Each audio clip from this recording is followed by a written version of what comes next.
new breed of young entrepreneurs have made the decision to take their destinies in their hands. They are determined to not only improve their lives, but to also positively impact the lives of others. With a burning determination to succeed, they are establishing businesses in diverse sectors of the Nigerian economy, including the media, information technology, entertainment, and manufacturing. This series examines their journey to imminent success. Welcome to the Future Force.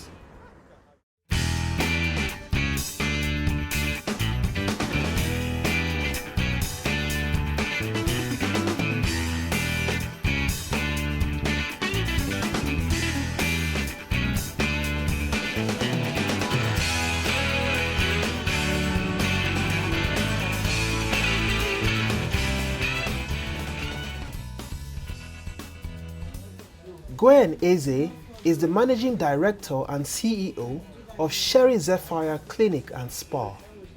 Located in Abuja, the capital city of Nigeria, Sherry Zephyr is an alternative medicine and day spa that attracts clients from all over the city. Gwen graduated from the University of Calabar in Cross River State with a Bachelor of Science degree in marketing. On completion of this degree, she began her working career as a business manager for a public relations firm. I worked as a business manager for an online PR firm. It's called todaysnigerians.com. We actually had like an online portal. It's a PR business for online businesses or people who need to use the internet. However, she realized that working in PR was not what she wanted to do for the rest of her career. She, like all entrepreneurs, realized that she could achieve more by establishing her own business. She had always had a passion for beauty and glamour, and she then made the decision to follow this passion. The beauty and glamour industry is a thriving industry in both Europe and the Middle East, generating millions of dollars in revenues and providing a major source of employment. In Nigeria, there is a gradual growth in the middle class, and as a result, a corresponding rise in the purchase of beauty and luxury items.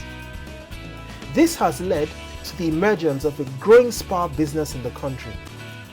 Recent estimates show that the industry is currently generating over 30 billion naira in annual turnover. Gwen was determined to follow her passion and become a part of this success story.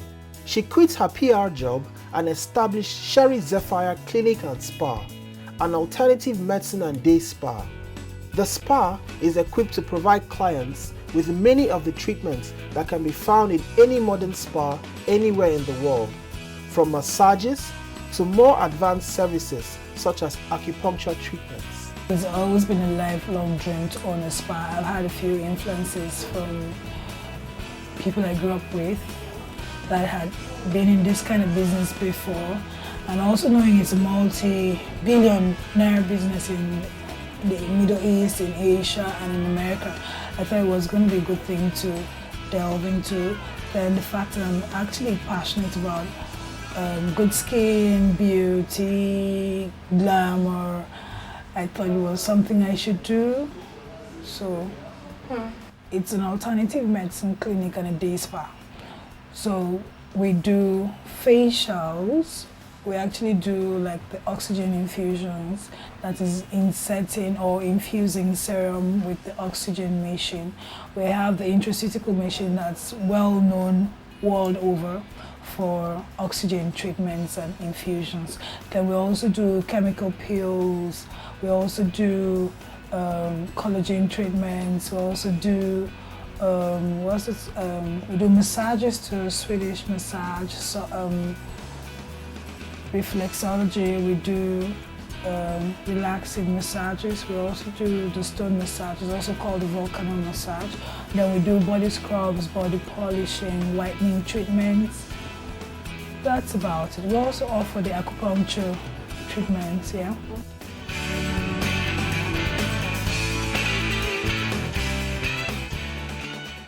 Gwen's ambition is to not only provide spa services to regular spa users, but to also convince others that spa treatments are not the exclusive preserve of the vain or the well-to-do. She says that there are health and beauty benefits that can be enjoyed by almost everyone, regardless of gender or social status. In more developed economies, she points out, spa treatments are more widely used by a larger segment of the society. She is determined to spread this message and contribute to the overall growth of the industry, both in Nigeria and Africa as a whole. Our business strategy is to make the spa industry bigger in Nigeria and in Africa as a whole. Make spaing lifestyle, like you can have everyone, male, female, comfortable with spa treatments, and you don't have people tell you, oh no, that's my wife or that's my girlfriend. You can have a man comfortably walking into a spa and ask for oxygen infusions, massage without being uncomfortable. Because as it is now, Nigerians actually think spaing is for vain people. No, it's not. It's actually for everyone. There are health benefits to having regular massages. So it's healthy and it's worth it. Being a small and newly established business, she faced the usual challenges, including the struggle to secure initial investment capital. The spa business is capital intensive and requires the purchase of expensive equipment. 6 months following the establishment of Sherry Zephyr, she was almost forced to shut down her business. She, however, held her nerve and was eventually able to find partners that were able to provide the funding she required. Between the first 6 months of operation, we had problems with funding, like I raised earlier. And you know, when you have business in Nigeria, you need to be ready for the problems we have with the power sector. So there were certain things we needed to put in place. Funding was difficult for those things that we needed to get for the spa. Then what else now? I'd say practically I think it was just funding that was a problem for us, but we got that started when our partners came on board. Once she had secured the required investment capital, she quickly sought to turn this to a competitive advantage.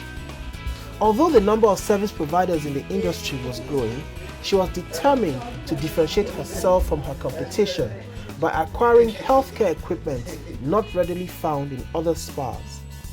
She is confident that this has worked and has given her an edge over others.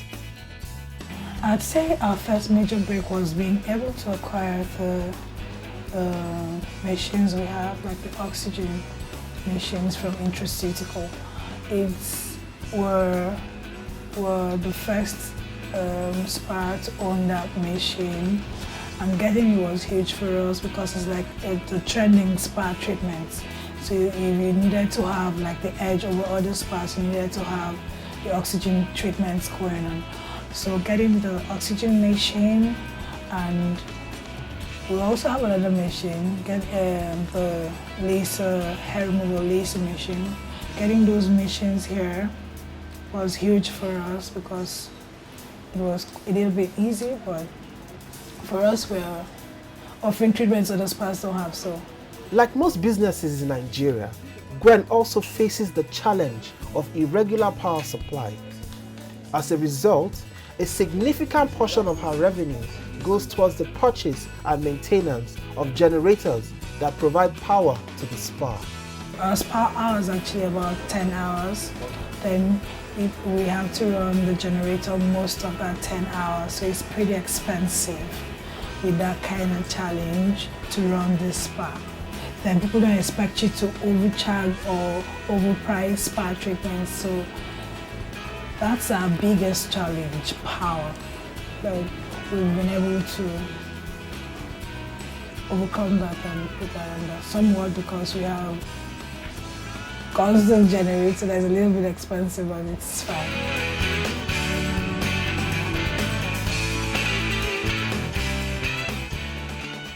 The feedback from her clients go a long way towards assuring Gwen that she had made the right decision to open her business, and also attests to the health benefits of a spa. An example is the victim of an accident who makes regular visits to Sherry Zephyr. Since the accident, she and her family have visited a number of medical establishments both in and out of the country. They now come to Sherry Zephyr for acupuncture treatments and have noticed an improvement in her condition. The person lying there on the bed on acupuncture treatment now is my daughter. She had an accident and sustained spinal cord injury since 2009. This thing has been treated in many hospitals in Nigeria before flying her to India, where she did the operation and the other treatments she had there. But it was when we came back to Nigeria and we happened to discover this place and started coming here that she started experiencing a very big improvement. With her own confessions, she's telling us that it is here that she's getting herself calm and relaxing. So I think it's a very good encouragement and something we have to appreciate. Our coming here has given us a lot of hopes that she will still walk again, according to the confirmation of many people, and we are also seeing it and believing, keying onto their own confessions. Gwen would like to expand her business to other parts of the country.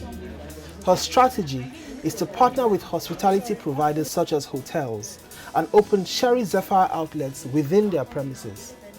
This would enable her to provide spa services in towns and cities across the country. Her clients look forward to this as they are of the opinion that it will give them easier access to the spa. In the next 10 years, I hope and I see us expanding to almost every part of the country. Have branch out, have Sherry Zephyr Clinic and Spa in hotels, destination spas. We see us getting affiliated with big spa brands too, and with big 5-star hotels all over the country. And because of Sherry Zephyr, I hope in another 10 years, spaing will be a lifestyle for most people. Gwen does not intend to take up future challenges far from the spa industry. She does intend to take advantage of technological advances and diversify into additional service offerings in the medical sector, but the spa will always remain her central focus. I'm always hungry for something more. And you know, with the spa industry, there are always new trends, there are always new treatments. So I see us still growing in 10 years, in 15 years. Maybe we'll have cosmetic surgeons affiliated to us. Maybe we'll have like a huge resort destination spa somewhere and have cosmetic surgeons come in. Not just do spa treatments, will now become like a medical and day spa place. With a passion for beauty and glamour, and armed with a business and public relations background, Gwen is determined to make spa treatments more widely acceptable to everyone.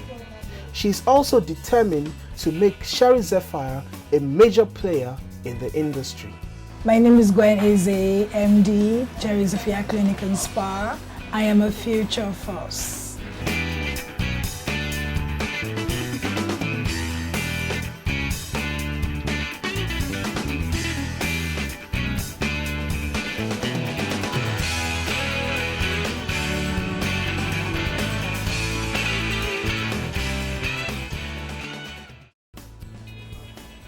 Kingsley Igwe is a trained video journalist who worked for the Reuters news agency in Lagos, Nigeria for several years. During his career with the agency, he was given the opportunity to work on several national and international assignments, and as a result has been opportuned to travel to various locations across Nigeria and indeed across the world. This was a career that most people would crave to have. However, Kingsley was not satisfied. Like most entrepreneurs, he felt he could achieve more and also have more of a direct impact on society. After some consideration, he made the decision to sail into uncharted waters. Kingsley decided to open a bakery. I was just like thinking of what to do to create jobs for people. I got tired of everybody looking for job. It's not that I had that money to like go into full-blown job creation that would give 500, 1,000, but it's like I felt I can make an impact, even if it's one or two people. Then I was just coming back from work. I was thinking about it, really bugging for nearly 1 week. So, and the thought just came, why don't you go into bakery? And I came into that. That was it.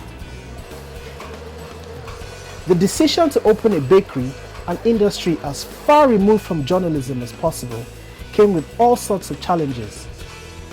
In addition to the difficulties a new business venture would face in a tough environment like Nigeria, Kingsley was also faced with the task of hiring an experienced workforce and purchasing the correct equipment. A lot of challenges, especially when you didn't have that background. You know, I just entered like an investor. Initially, I was thinking, okay, if I put in some money, I had a consultant who was directing me. But I still discovered I need to be directly involved in it in order for it to excel. Yeah, even acquiring the machine was a problem. I didn't know which one to use, I didn't know which one not to use. So I didn't even know anything about it, but I believe I will succeed. So we could say we'll have the mixer, we'll have the milling machine, we'll have the table, we have our pans, baking pans, we have our oven, we have our standby generator, and we have a little generator around, you know, in case there's any problem. We have our burner, you know, that gives all the heat into the oven, you know, because we don't use firewood. Now that we've started, we've had a state, especially when it has to do with the manpower. You know, we were duped a lot of times. We ask the baker to bake, he would want to go immediately.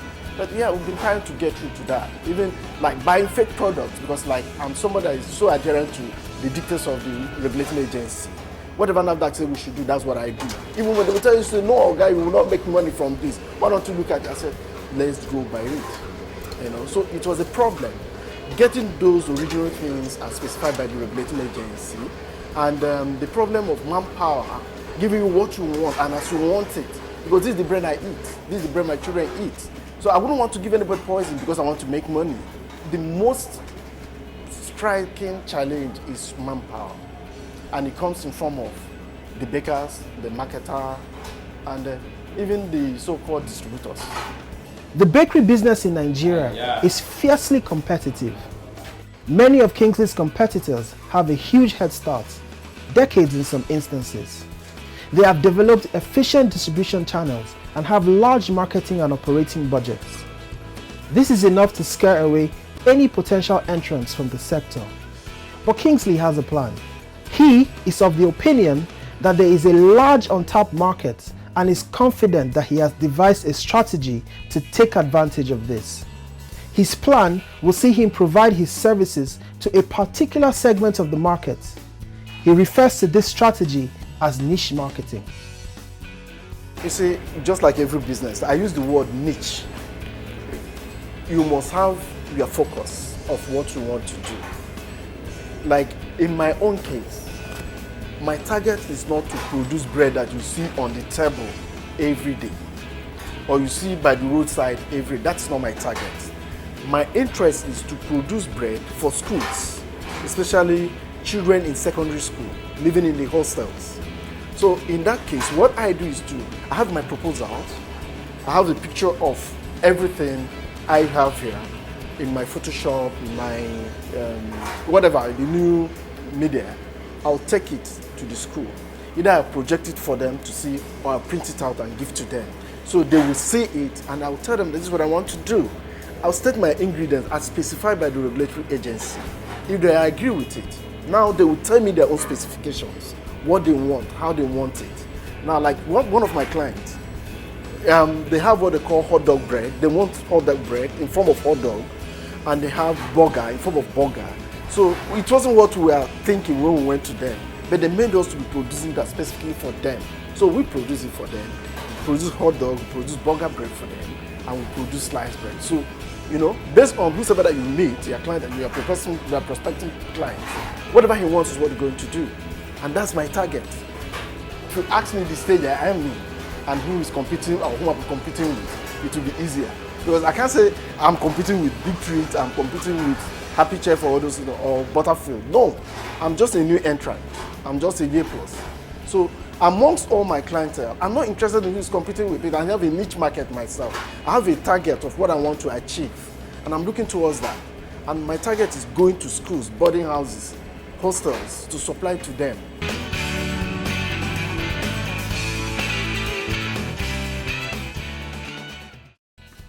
Although Kingsley does not support government interference in business, he does believe that it could play a more significant role in improving the business environment. This, he reckons, will enable businesses reduce associated costs and ultimately increase profits. The knock-on effect will be the expansion of existing businesses and the creation of more jobs. He does not think that implementing this will be difficult. I've not really felt the impact of government in anything I do. Okay, I have a bakery. I generate light myself. I don't rely on the light from the government because NEPA doesn't carry it. I don't rely on, you know, the water. I dug my own borehole. It's treated plants. All these things are self-help. But these are the infrastructure I'm supposed to get from the government. But it's not coming. I don't feel them. So let them provide the enabling environment. Every other thing will be okay. I spent money today to buy diesel. Should that be? If the light is there and there's water, it saves me little money. So if the government can provide the enabling environment in terms of infrastructural development, every other thing goes. We are not saying they should feed us. No. Let there be water. Let there be light that can carry the machine that you have. Even if you have the generator, let it be a standby generator, not NEPA now being on standby. You know what I mean? I have a three-phase project in this. A three-phase project in the sense that we're starting with bread. If you see the company, if you see the way we built it, it's just like we divided it into three. We used the whole plot for one thing. No. The other space there is a warehouse. That's the second phase. We want to go into warehouse of distributing flour. So instead of food buying, now we are distributors. That's the second phase. And the third phase, we want to go into biscuits. Yeah. Because the foundation of this thing, it has an upstairs foundation. So we'll just remove the roof, make it up, and build a factory for biscuits. That's our target. Yeah, why am I in the business if I don't want to expand? You see, I want to be the only person supplying bread to those kids in Nigeria. Then we'll talk about making money. From the experience that he has gathered so far, Kingsley has some advice for any aspiring entrepreneur. In his opinion, patience and perseverance are the keys to success. Yeah, I know money is the bedrock, right? But the most important thing that you need is that spirit of perseverance. I want to do this. Yeah, even mere saying it, this is what I want to do, you wouldn't know who will help you. Then if you insist that you want to do it, one way or the other, you work towards it, you persevere towards it. You may not start being, like in a full blown, but gradually have that spirit that this is what I want to do and I want to get to it, and talk and pray towards it. You'll be there. You'll get it. Perseverance is the word. And being thoughtful.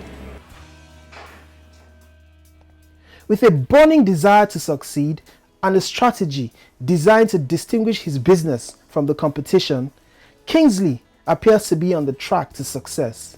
He is determined to overcome the challenges in his operating environment and achieve his ambition of creating a successful company and providing financial empowerment to others. Kingsley can easily be described as a future force.